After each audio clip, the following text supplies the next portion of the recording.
اس پہ بات کروں گا، لیکن کچھ ایسی چیزیں سامنے آ جاتی ہیں کہ خیال ہوتا ہے کہ پہلے اس پہ بات ہو جائے پھر اصل موضوع پہ بات۔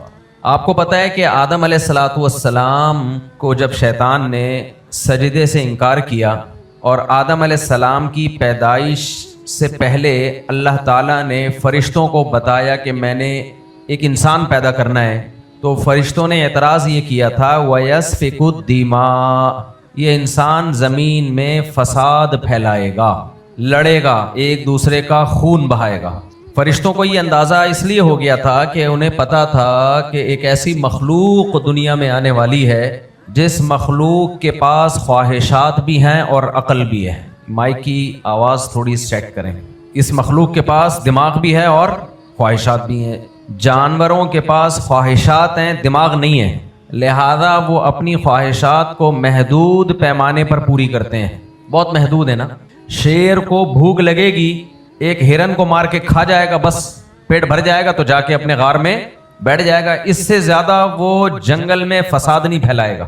فرض کر لو یہی شیر ہو جنگل میں اور دماغ اس میں انسان کا ڈال دیا جائے، ہو یہی شیر جو جنگل میں فساد پھیلاتا ہے، کبھی کس کے کھا رہا ہے کبھی کسے کھا رہا ہے، لیکن اس میں دماغ کس کا ڈال دیا گیا؟ جمشید صاحب کا، غفار صاحب کا، وسیم صاحب کا دماغ ڈال دیا گیا۔ اب یہ کیا کرے گا؟ اب یہ ایسا نہیں کرے گا کہ جا کے ہرن کو مارے اور گرا کے کھا جائے، نا نا نا نا نا، یہ کہے گا کہ یار ہر دفعہ مجھے اتنی محنت کرنی پڑتی ہے ہرن کو مارنے میں، بعض دفعہ تو ہفتوں بھوک برداشت کرنی پڑتی ہے، کوئی ہرن پکڑائی میں ہی نہیں آتا، ہرن مجھے دیکھ کے ہرن کی طرح غائب ہو جاتا ہے۔ تو یہ کون سا دیسی طریقہ ہے جو صدیوں پہلے ہمارے باپ دادا سے چلا آ رہا ہے؟ جب شدید بھوک لگے تو اپنی کچھار سے باہر آؤ، ہرن کو تلاش کرو، مل گیا ٹھیک ہے، نہیں تو اسی بھوک میں مزید 4 دن گزارو، لاغر ہو جاؤ۔ یہ کون سا طریقہ ہے؟ شیر میں دماغ کس کا لگ گیا؟ بولو، جمشید صاحب کا۔ اب یہ کون سا طریقہ ہے یار؟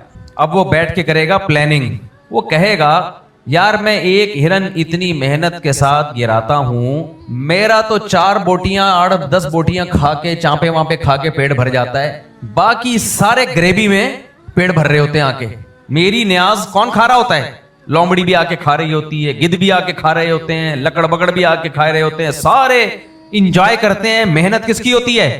آپ لوگ تو بولو نا یار، محنت میری ہے، پورا جنگل انجوائے کر رہا ہے اور میں اگلے ٹائم اسی طرح بھوکا بیٹھا ہوا ہوں۔ پھر کیا خیال ہے یار؟ بات سے بات نکلتی ہے، موضوع سے ہٹ جاتا ہوں، لیکن دیکھو شیر ہفتے میں 1-8 دن کھاتا ہے، یہ میں نے اپنی آنکھوں سے دیکھا ہوا منظر بتا رہا ہوں، افریقہ کے جنگل میں، رپورٹ نہیں پیش کر رہا، مشاہدے کی حقیقت بتا رہا ہوں۔ ہم نے کیمپنگ کی ایک جنگل میں اور اس میں شیر اور اس کی شیرنیوں کو دیکھا ہم نے کہ پورا پریوار، پورا خاندان شیر کا روزانہ جاب کے لیے صبح نکلتا ہے، شام کو بے روزگار واپس لوٹتا ہے۔ 1 ہفتے تک اس کو جاب بولو نہیں ملی۔ تو جنگل میں جو گائیڈ کرنے والے ہوتے ہیں ان کے وائرلیس پہ رابطے ہوتے ہیں، یہ زیمبیا کے جنگل کی بات کر رہا ہوں، ان کے وائرلیس پہ رابطے ہوتے ہیں کہ ادھر شیر کو کوئی ملی یہ جاب اچھی، تو فوراً ہمارے جو گائیڈ تھا نا وہ جیپ بھگا کے ہمیں ادھر لے گیا کہ اب شیر کے پاس کوئی اچھی ویکینسی آئی ہے اور اس کی بھی دال روٹی کا انتظام ہو گیا ہے۔ 4-5 دنوں سے وہ بھوکا اپنے پورے خاندان کے ساتھ۔ ہم لوگ پہنچ گئے، مغرب کے بعد کا ٹائم تھا، مغرب ہم نے وہیں پڑھی شیر کی لوکیشن پہ پہنچ کے، کیمرے میں نے آن کر لیے اپنے موبائل کا کیمرہ کہ اب اس کی میں ویڈیو بناؤں گا، دیکھتا ہوں کہ بھائی شیر کے ساتھ ہوں گی 5-6 شیرنیاں، 2-4-8-10 اس کے بچے، پورا خاندان تھا۔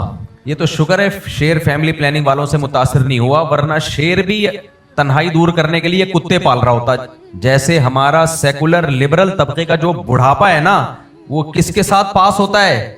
آپ لوگ کو تو یہ جملہ سن کے تکلیف ہوتی ہے، مفتی صاحب ہر 4 دن بعد فیملی پلاننگ والوں کو رگڑنا شروع کر دیتے ہیں، لیکن آپ کو اندازہ نہیں ہے کہ میں ان کی دم پہ پاؤں رکھ کے کھڑا ہو گیا ہوں اور ان کی اپنے نظریات کو دنیا میں پروموٹ کرنے کے لیے کروڑوں نہیں اربوں خربوں روپے خرچ کر رہے ہیں، کیونکہ ان کو پتا ہے کہ اس سے مسلم سوسائٹی کا کیسا بیڑا غرق ہوگا، آپ کو پتا نہیں ہے۔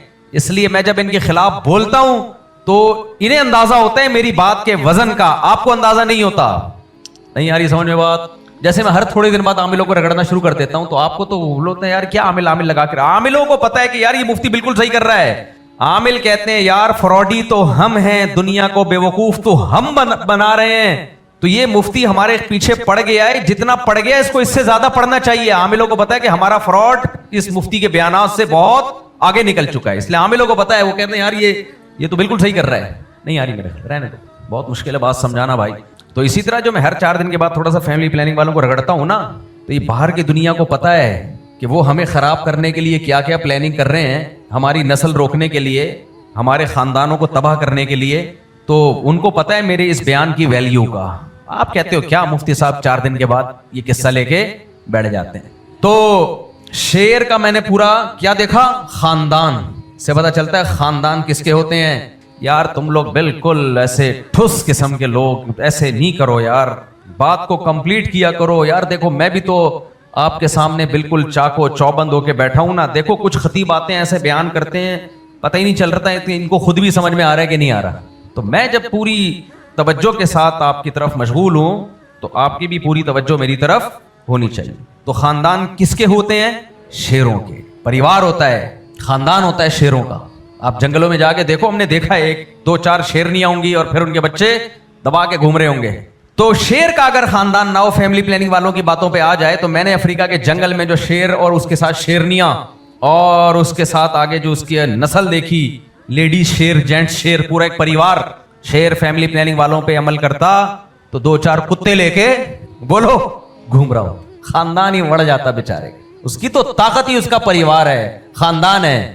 لہذا شیر جاب کے لیے نکلا, ہم وہاں پہنچے تو جاب کے لیے اکیلا نہیں تھا, اس کے بیٹے بیٹیاں, بہو پوتے پوتیاں نواسیاں سب اس کے ساتھ تھے. اس سے پتا چلتا ہے کہ جب آپ کی اولاد ہوتی ہے تو آپ اکیلے نہیں کماتے, خاندان بھی آپ کے ساتھ کمانے میں شریک ہوتا ہے, سب مل کے کماتے ہیں تو گھر میں برکتیں آتی ہیں.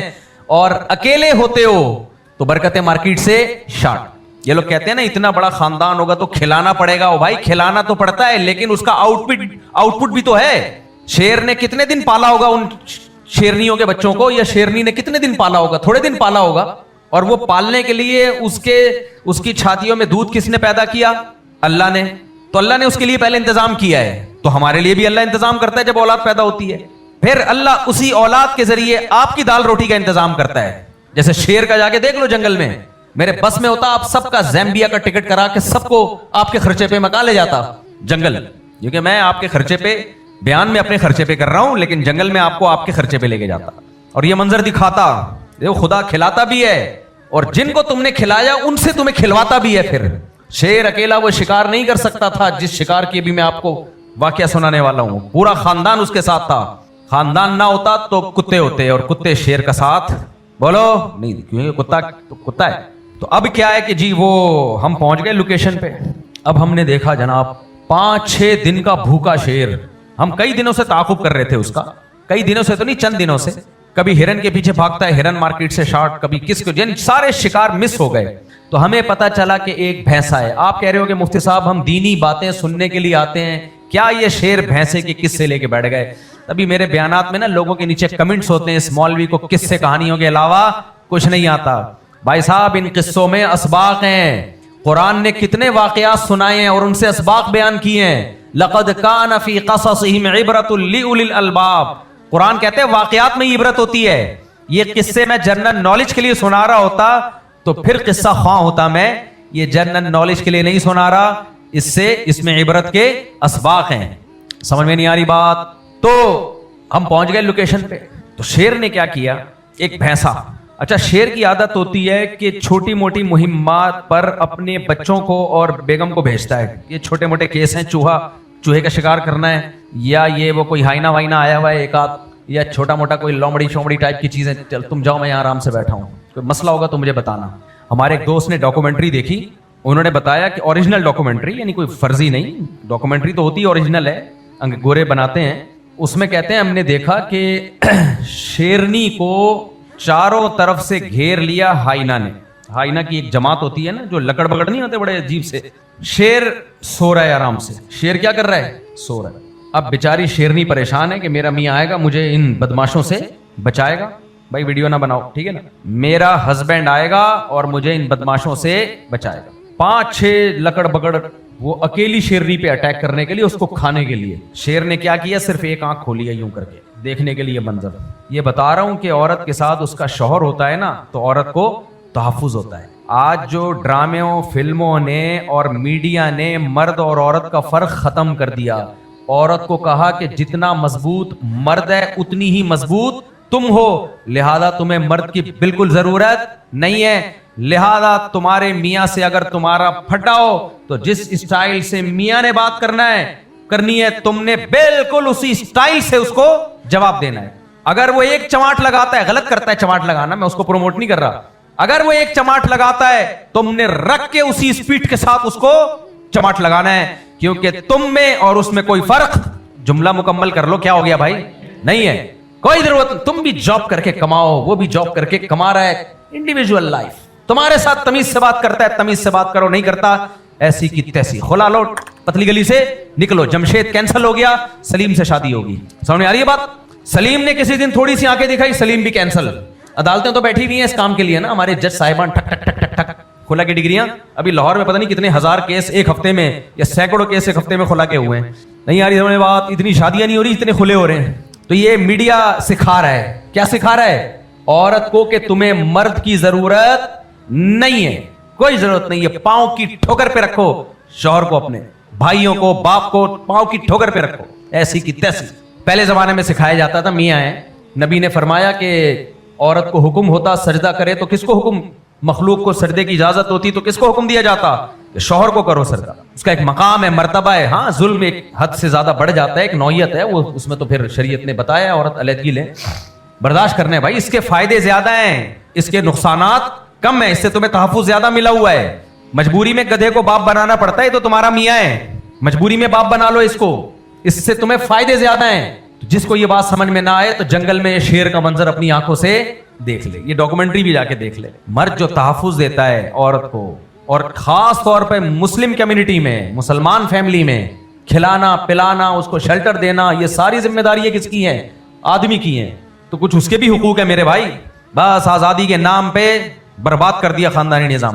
اور ایسی عورتیں جو نباہ نہیں کرتی, بڑھاپا پھر ان کا دیکھو جا کے کیا گزرتا ہے. اور میں بار بار ایک بات کہتا ہوں, خواتین کو بڑی تکلیف ہوتی ہے, عورت پہ بڑھاپا مرد کی نسبت جلدی آتا ہے. تم تو اپنی زندگی تباہ کر رہی ہو ان ڈراموں فلموں کی وجہ سے. تو شیر کی جو شیرنی تھی اس کو کس نے گھیر لیا, ہائی نا, شیرنی تو گھبرا رہی ہے, بھائی ہائے اللہ یہ کیا ہو گیا میرے ساتھ, یہ تو کھا جائیں گے مجھے تھوڑی دیر میں. لیکن شیر اس کو سیریس بولو نہیں لیا, اس لیے نہیں کہ اس کو اپنی وائف سے محبت نہیں ہے, اس کی نظر میں ہائنا کی 2 ٹکے کی اوقات نہیں ہے, کیونکہ وہ کیا ہے, شیر نر ہے. نہیں آئی, اس بات کو سمجھنے کے لیے بھی شیر نر ہونا ضروری ہے. وہ شیر نر ہے, وہ کہہ رہا ہے بھئی ہائنا وائنا لگڑ بکڑ یہ کیا ٹوپی ڈرامہ لگا کے. لہذا اس نے جب یہ خوفناک, جو اس کی بیوی کے لیے بڑا خوفناک منظر تھا, لیکن یہ شیر نے جب خوفناک منظر دیکھا تو اس کو اتنا لائٹ لیا کہ کمبخت نے دونوں آنکھیں کھول کے دیکھنا بھی ٹائم کا ضیاء اور انرجی کا ضیاء سمجھا, کہ جو کام ایک آنکھ کے ذریعے ہو سکتا ہے اس کے لیے دوسری آنکھ کو اوپن کیوں کیا جائے. نہیں یار یہ سمجھ میں بات, ایسی ڈاکومنٹری سے اسباق تو گورے نے نہیں نکالے ہوں گے جس نے ڈاکومنٹری بنائی ہے. لہذا شیر نے جب یہ منظر دیکھا تو صرف ایک آنکھ کھولی, کہ یار میں آنکھ کھولنے میں بھی تھوڑی سی انرجی تو لگتی ہے نا, کیا ہے. اس نے کہا جو کیلوریز میں نے باڈی میں سٹور کی ہیں ان کیلوریز میں جب ایک آنکھ کے ذریعے میں دیکھ سکتا ہوں یہ منظر, تو دوسری آنکھ کھول کے ان کیلوریز کو ضائع کرنے کی کیا ضرورت, وہ انویسٹمنٹ ہے میری, اس کو بچا کے رکھوں گا میں. لہذا صرف ایک آنکھ یوں کر کے کھول کے دیکھ رہا ہے, اور حالات کا جائزہ لیا تو اندازہ ہوا کہ یہ تو میری وائف اکیلی ہی نمٹ لے گی ان سے, اور پھر یوں کر کے دوبارہ آنکھیں بند کر کے پھر سو گیا. اب دیکھا کہ بھائی وہ تو اور زیادہ جمع ہو رہے ہیں, فون کر کر کے بلا رہے ہیں پبلک کو, آ جا بھائی شیر تو سو رہا ہے, شیرنی اکیلی ہے, کھا جاتے ہیں اس کو, پڑا ہوا ہے آرام سے مسٹنڈوں کی طرح. جب دیکھا نا کہ معاملہ زیادہ خراب ہوا ہے تو کچھ بھی نہیں, اچانک ایک جمپ لگائی ہے اور رکھ کے ایک ہائنپ کو چماٹ مارا ہے اس نے. بس اللہ کرے کہیں سے یہ ڈاکومنٹری سرچ کرے نکل آئے نا تو میں انشاءاللہ LED لگا کے چلاؤں گا. میں اچانک جمپ ماری ہے اور ایک چماٹ مارا ہے ایک کو خالی, باقی سارے چیختے چلاتے ہوئے بھاگے. نہیں آئی سمجھ میں بات, اور اسی شیر کی باقی شیرنیاں پیچھے سو رہی. میسج ہے اس میں, ایک پیغام ہے چھپا ہوا. خیر میرے بھائی یہ تو جانوروں میں جو جوڑے بنا کے رہتے ہیں, ہاں جو جانور پیر کی شکل میں نہیں رہتے ان میں تو کوئی ریلیشن ہی نہیں ہے نا. شیر تو پیر بنا کے رہتا ہے نا, تو ان میں شیرنی کو کس کا تحفظ ملتا ہے, شیر کو. تو انسان تو شیر سے افضل مخلوق ہے, اس میں یہ کیسے ممکن ہے کہ عورت کو اس کے مردوں کا تحفظ نہ ملے اور عورت کو مرد کے برابر لا کے کھڑا کر دیا جائے اور اسے سمجھایا جائے کہ تمہیں مرد کی ضرورت نہیں ہے. یہ جہالت ہے, یہ عورت کو تباہ کرنے کی سازش ہے. خیر, ہم نے جنگل میں جب کیمپنگ کی تو ہم نے اپنی آنکھوں سے دیکھا, دونوں آنکھیں کھول کے. میں اتنا کنجوس نہیں تھا کہ ایک آنکھ سے دیکھوں اور دوسری, میں نے کہا بھائی دونوں آنکھوں سے یہ منظر دیکھو, کیونکہ یہ منظر بار بار دیکھنے کو نہیں ملتا. تو ایک بھینسا تھا شیر کے ساتھ 8-10 خاندان کے افراد, 10 تو ہوں گے میرا خیال ہے, اس کی شیرنیاں بھی, اس کے بچے بھی وغیرہ وغیرہ, بیٹے بیٹیاں سب. تو انہوں نے وہاں بھی یہی ہوا کہ پہلے شیرنی آگے گئیں, جب ان سے معاملہ نہیں سدھرا تو پھر شیر. ہماری جیپ بالکل شیر کے ساتھ, آپ کہہ سکتے ہو شیر نے حملہ نہیں کیا. جو جنگل کے ماہرین ہیں وہ بتاتے ہیں کہ جب آپ گاڑی میں بیٹھے ہوئے ہو اور ہلو جلو نہیں زیادہ, شور شرابہ نہیں کرو, تو شیر کبھی حملہ نہیں کرتا. وہ آپ کو گاڑی سمیت ایک الگ مخلوق سمجھ رہا ہوتا ہے, وہ سمجھتا ہے پوری گاڑی ہے یہ, اس پہ اٹیک کرنا پڑے گا. ہلے جلے زیادہ فری کرانے کی شیر کو کوشش کی تو پھر ایک الگ بات ہے. بالکل ہمارے قریب سے وہ ببر شیر گزر کے گیا ہے اور اس نے اٹیک کیا, لیکن اس کا یہ حملہ بھی مس, وہ بھینسا بھاگ گیا, بچ نکلا. اب یہ بیچارے 4-5-6 دن ہو گئے تھے ان کو یہ اسی سلسلے میں جاب کے لیے نکلتے اور ان کو جاب نہ ملتی. شیر کی جاب تو یہی ہے نا. میں نے وہ منظر دیکھا. اچھا, ہم اپنی گاڑی میں نا پیچھے پیچھے شیر اور شیرنیوں کے, یہ اب جاتے کہاں ہیں, منہ لٹکا کے ایسے واپس آ رہے تھے کسی کے رشتہ دار کا جنازہ دفنا کے واپس آ رہے ہوں. آپ نے دیکھا ہوگا نا, رشتہ دار کا جنازہ دفنا کے لوگ آ رہے ہوتے ہیں یوں منہ نیچے کر کے, تو ایسے آ رہے تھے جیسے کسی میت کی تعزیت کر کے واپس آ رہے ہوں یا کسی کا جنازہ. شیر کا بھی منہ لٹکا ہوا ہے, اس کی شیرنیوں کا بھی, اور یوں منہ لٹکا کے واپس آ رہے ہیں. بعد میں ہمارے دوست نے, جب پھر ہم واپس آ گئے, ہم نے کہا اس کو تو کچھ مل نہیں رہا, تو ہم کیا پورے جنگل میں ہی بیٹھے رہے کیا, تو ہم تو کام بھی تھے, واپس آ گئے. تو ہمارے دوست نے پھر ویڈیو بھیجی کہ بالآخر ایک بھینسے کو انہوں نے گرا دیا ہے. اور میں نے جب وہ منظر, یعنی جب ویڈیو انہوں نے بنائی تو اس وقت بنائی کہ جب آخری بوٹی چل رہی تھی, خلال چل رہا تھا, جو ناشتے کے بعد کہوہ, کھانے کے بعد کہوہ خلال چلتا ہے نا, کھا پی کے ڈکار مار کے پڑے ہوئے تھے مسٹنڈوں کی طرح. اب اتنا بڑا بھینسا کھایا انہوں نے, آپ سوچو کہ ہو گیا 1-2 ہفتے کا کام ان کا. لیکن وہ بھینسا اکیلے نے نہیں کھایا, انہوں نے تو کھایا. جب ان کا پیٹ بھر گیا تو جتنے بھی جانور جنگل کے جو کئی دنوں سے فاقوں پہ تھے سارے آئے, اور وہ بھی اس ڈنر میں ان کے ساتھ شریک ہو گئے. تو میں جو پوائنٹ کی بات بتانے والا تھا آپ کو, وہ اصل بات رہ گئی. پھر میں ٹاپک کی طرف آتا ہوں کہ دیکھو, شیر نے, میں نے مشاہدہ کیا, ہفتے میں صرف 1 دن کھایا, پھر بھی اتنی طاقت اس میں کہ 1 ہفتے کے بعد بھی مزید کسی بھینسے پہ اٹیک کرنے کی صلاحیت اس کے اندر موجود ہے. اتنی طاقت کیوں تھی یہ طاقت؟ گوشت کھایا تھا. نہیں آئی سمجھ میں بات؟ اگر شیر دال چاول کھاتا, اچھی غذا ہے, میں بھی شوق سے کھاتا ہوں, اس کی نفی نہیں کر رہا ہوں. اگر شیر ویجیٹیرین ہوتا, شیر ویجیٹیرین ہوتا جیسے ہوتا ہے کھوتا, یعنی کھوتا, استغفر اللہ, کسی ویجیٹیرین کا مذاق اڑانا مقصد نہیں ہے, مقصد یہ ہے کہ یہ 4 پائے والے جانور جو ہیں یہ بھی کیا ہوتے ہیں, ویجیٹیرین ہوتے ہیں. ہماری گائے کو دیکھ لو آ کے, 2 ٹائم اس کی توند بھرنی پڑتی ہے ہمیں. یہ ممکن ہی نہیں ہے کہ آپ گائے بھینس پال لیں اور 1 ٹائم کے کھانے کا ناغہ کر دیں. آپ اتنا چیخے گی, چلائے گی نا, اور دودھ چھاٹ ختم. بھینس پال لو, 2 ٹائم اس کو دیگ کی طرح کھلانا پڑتا ہے, 2 ٹائم کم سے کم. کیوں؟ وجہ اس کی یہ کہ بھینس اور گائے اور بیل یہ کیا ہیں, بولو نا, ویجیٹیرین ہیں, ان کو بہت کھانا پڑتا ہے. شیر کو تو ہم نے اپنی آنکھوں سے دیکھا, ہفتے میں 1 دن کھایا, ٹھیک ہے, تھوڑا سا بیچارے کو ٹینشن ہوئی, ایسا جیسے جنازہ پڑھ کے واپس آ رہا ہے, لیکن طاقت اتنی تھی کہ دوبارہ اٹیک کس پہ کیا ہے, ہفتے کے بعد بھی بھینسے پہ اٹیک کیا اس نے. بکری کو دیکھ لو, ویجیٹیرین ہے, سارا دن کھاتی ہے اور مینگنیاں بنا کے نکالتی ہے, ادھر سے آؤٹ ان پٹ, ادھر سے آؤٹ پٹ. دیکھا ہے بکری کو, کھاتی رہے گی مینگنیاں بنا کے. مینگنیاں بنانے کی مشین ہے بکری, ادھر کھاؤ, ادھر دنیا میں کیا پھیلا رہی ہے, مینگنیاں. وہ بھی فائدے مند چیز ہے, اس سے زمین کو کھاد ملتی ہے, اللہ کا بنایا ہوا نظام ہے. تو اس لیے تو میرے بھائی, ہمارے پیغمبر صلی اللہ علیہ وسلم نے جو کھانے کا سردار جس چیز کو قرار دیا وہ کیا ہے, سمجھ میں آ رہی ہے بات؟ اسی وجہ سے ہماری مذہبی رسومات میں گوشت ہی ملتا ہے. بقرعید ہماری مذہبی رسم ہے, اس میں ہمیں کیا کھلایا جاتا ہے, بولو نا, گوشت. ولیمہ ہماری مذہبی رسم ہے, اولم بلو بشاتن, فرمایا ولیمہ کرو, ایک بکرا ہی بلے کاٹ دو, ٹھیک ہے, وہ نہ ہو تو کچھ اور بھی کھلا سکتے ہیں, لیکن اصل اس میں کیا ہے, گوشت.